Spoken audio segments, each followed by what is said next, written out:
today's video, mag-aabang tayo sa Tacloban Race. Kinarga namin sa CSWRPC sa Carmona ang ibon ni Sarge na young bird at old bird. Ngayon, nandito kami sa bahay niya para mag-abang. Tayo natin. Ano oras na ngayon, boss? Boss Roger? 3:30 na. Kahit mo si Boss Roger? 3:30 na. Ha? 10:30. 10:30. 1-1 na sigurong speedan. Paano? Hanggang mamaya na lang mga boss. Tayo natin pag may ibon na dumating.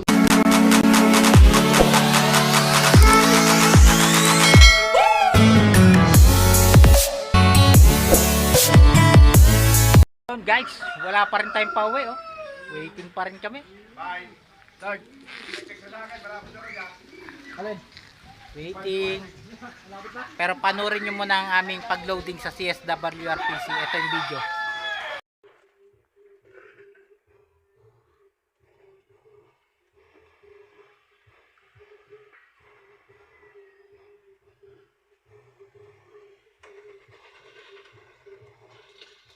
Binigay mo sa akin. Oo, binigay ko sa iyo. Ano nilagay? Akin. Bebe, yung sticker niya, oh. Baka maano. Sa Katbalogan ba to? Sa Alamenos to. Ano ba yun? Aperma na lang nito.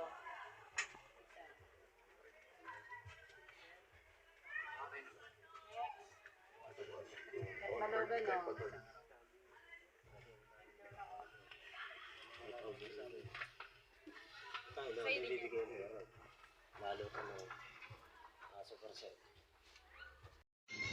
One hit natin Katbalogan, bibigay na tayo ng premyo sa 200. Persia sa 200, 4,000. Tapos Persia sa 500, 4,500. Kaya, eto na.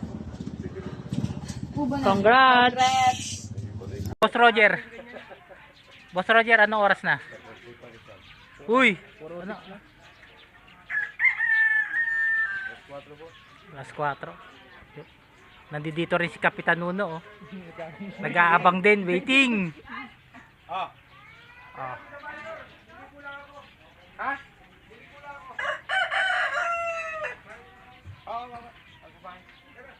Mamaya na lang mga boss. Waiting kami. Yo!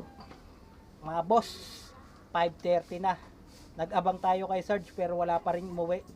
Ganun talaga, baka mayroon pa yan. Day 2. Kasi hanggang alas 10 ang kanilang cut-off ng Tacloban Race. Eh ngayon, umuwi na tayo kasi may loading tayo na CSWRPC para sa third training ng summer race sa Chaong, Quezon. Kaya paano mga boss, kita-kits na lang sa susunod.